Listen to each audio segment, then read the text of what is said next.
Welcome to Half 2-4.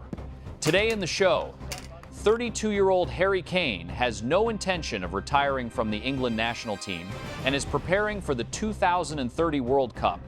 A new conflict has erupted within the governing body of world football, while the Spanish Football Federation has edited out Donald Trump.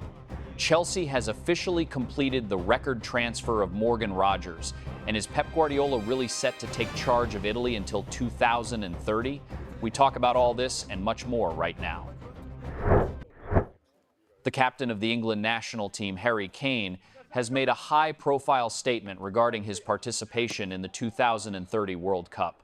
Following the bronze triumph of the Three Lions at the World Cup, the 32-year-old forward assessed his prospects of traveling to the next global forum, where he will already be 36 years old. Let's break down the details of the English goalscorer's statement, his phenomenal metrics at the end of the season, and find out why his appearance in 2030 is completely realistic. The numbers show that the Englishman has just put on the best season of his career. In the squad of Bayern and the England national team, the 32-year-old forward played 65 matches, in which he scored 73 goals and provided 8 assists, hitting the opponent's net on average every 71 minutes. The captain himself made it clear that as long as he demonstrates such a cosmic level, stepping away from the national team is out of the question. I have just had the best season of my career, and I am almost 33. Right now, it is impossible to say for sure. 4 years is a long time. Playing for the England national team is my greatest aspiration and what I am proud of the most. We will live and see. As long as I perform the way I am performing, I will represent England. I will take it step by step and not look too far ahead.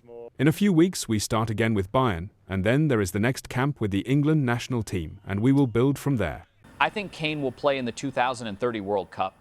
As modern sports medicine, recovery approaches, and the examples of Cristiano Ronaldo or Lionel Messi prove that at 36 years old, top forwards are still capable of deciding the outcome of episodes at the highest level. Given his phenomenal productivity of 73 goals in a season and his intellectual playing style, which does not depend on explosive speed, Harry could well go to his next World Cup in the role of an experienced leader of the Three Lions. A new conflict is unfolding within the governing body of world football, while FIFA is already planning finances for future tournaments. The main topics of discussion were the astronomical $6 billion United States dollars being prepared for the anniversary World Cup in 2030, and the demonstrative move by UEFA President Aleksander Ceferin, who fundamentally refused to attend the 2026 World Cup final. Let's break down where this money will go and what exactly caused the walkout in the VIP section. First, about the financial plans. For the 2030 World Cup, which will mark the 100th anniversary since the first tournament was held in Uruguay, FIFA is preparing a record budget of $6 billion United States dollars. The tournament will become the largest in history in terms of geography. Opening matches will take place in Uruguay, Argentina, and Paraguay, while the remaining games will be played in the stadiums of Morocco, Spain, and Portugal. At the same time, a major scandal erupted behind the scenes of world football. The publication The Times reports that the head of European football, Aleksander Ceferin, deliberately ignored the tournament final in New Jersey. The reason for this decision was FIFA's actions regarding the cancellation of the automatic suspension of USA national team forward Fuller and Balogun following a red card in a playoff match. UEFA was outraged that this decision was made after a conversation between Gianni Infantino and Donald Trump, publicly stating that such interference destroys the regulations and puts the integrity of the competition into question. My opinion? The scaling of the 2030 World Cup with a budget of $6 billion United States dollars shows that FIFA has definitively turned football into a big business. However, Ceferin's action is completely logical. If disciplinary rules and red cards can be overturned after phone calls from politicians' offices, then the tournament regulations simply lose their meaning. By the way, did you see that the Royal Spanish Football Federation simply edited Donald Trump out of the official team photo of the trophy presentation prior to its publication? Let me remind you, he caused an awkward scene at the ceremony. After handing the trophy to the Spaniards, he refused to leave the stage and decided to pose along with the team. Now it's official. London Chelsea has completed a lightning-fast and record-breaking hijack. All agreements regarding the transfer of 23-year-old Morgan Rogers from Aston Villa are finalized. The Blues won the fierce battle against Arsenal and completed the most expensive transfer of an English football player in history.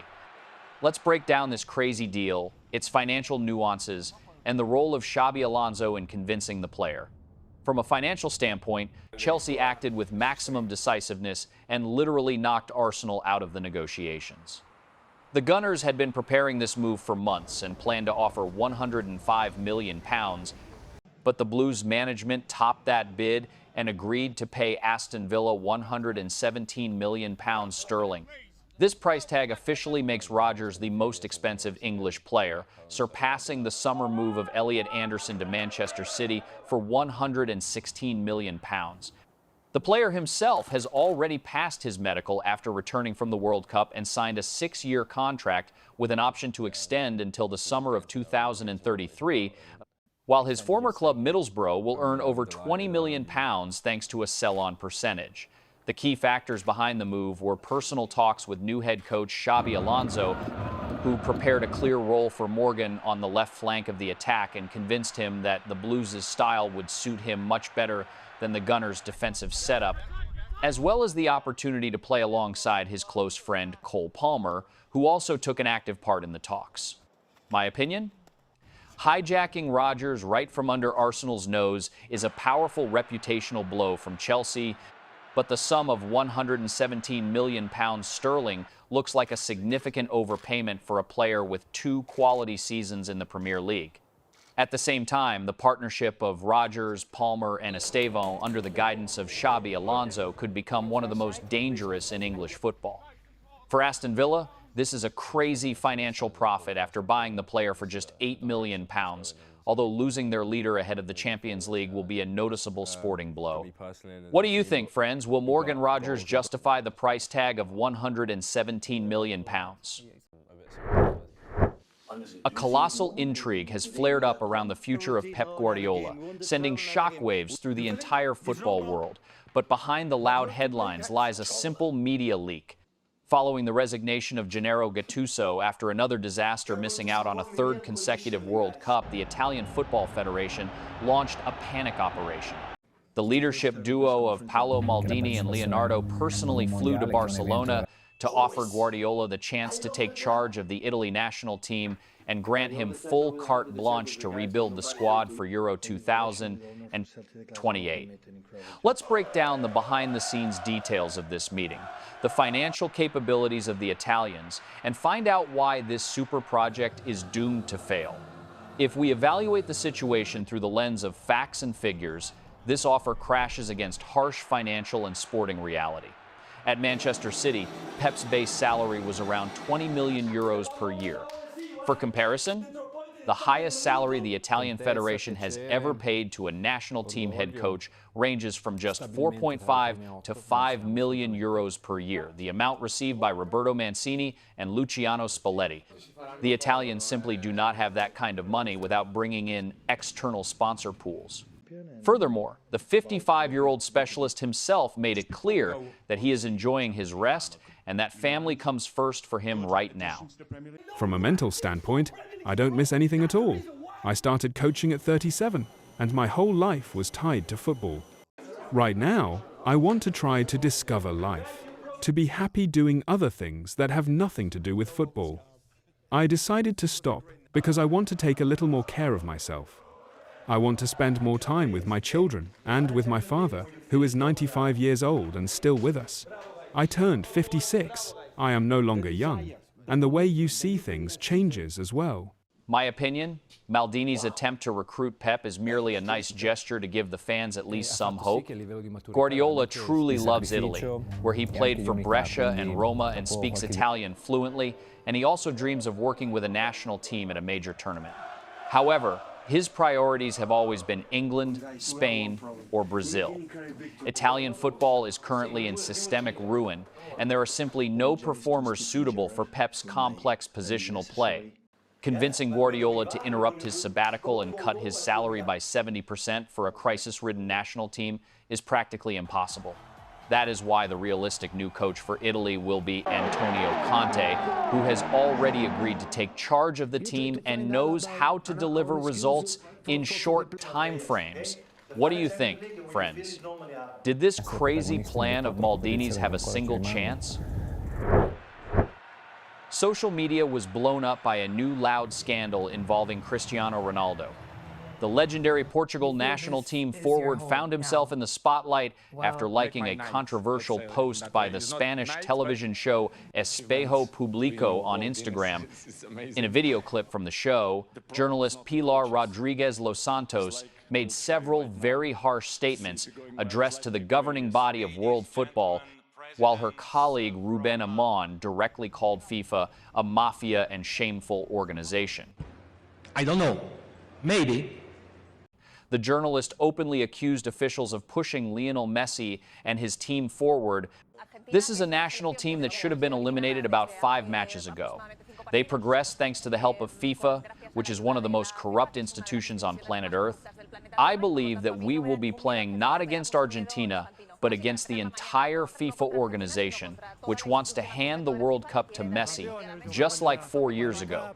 The like from the 41-year-old Portuguese was instantly captured by fans.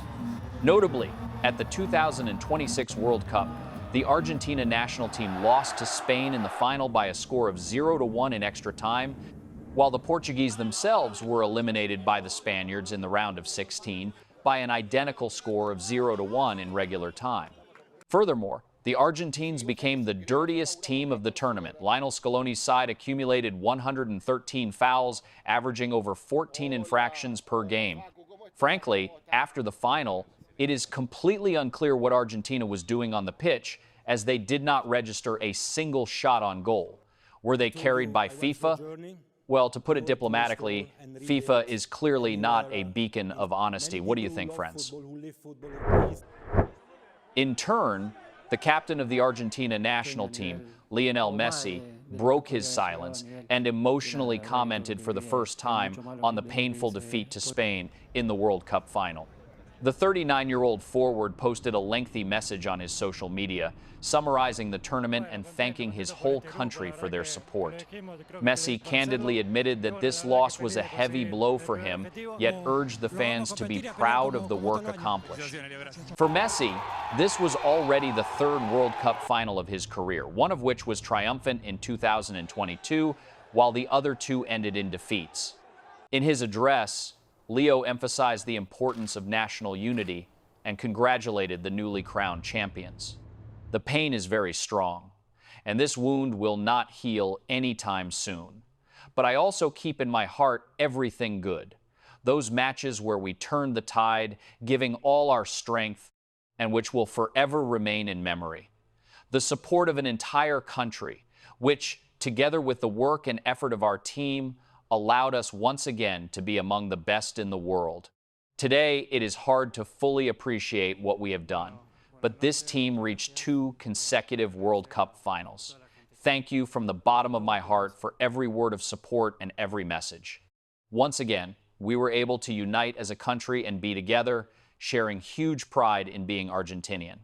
I also want to congratulate Spain on their championship victory. My opinion? Messi is a legendary football player and one of, if not the best in the world. But his national team did not deserve to win at this World Cup. As for Leo himself, I want to thank him for his wonderful performances for his national team. Friends, thank you for watching. And if you enjoyed the show, please leave a like and subscribe.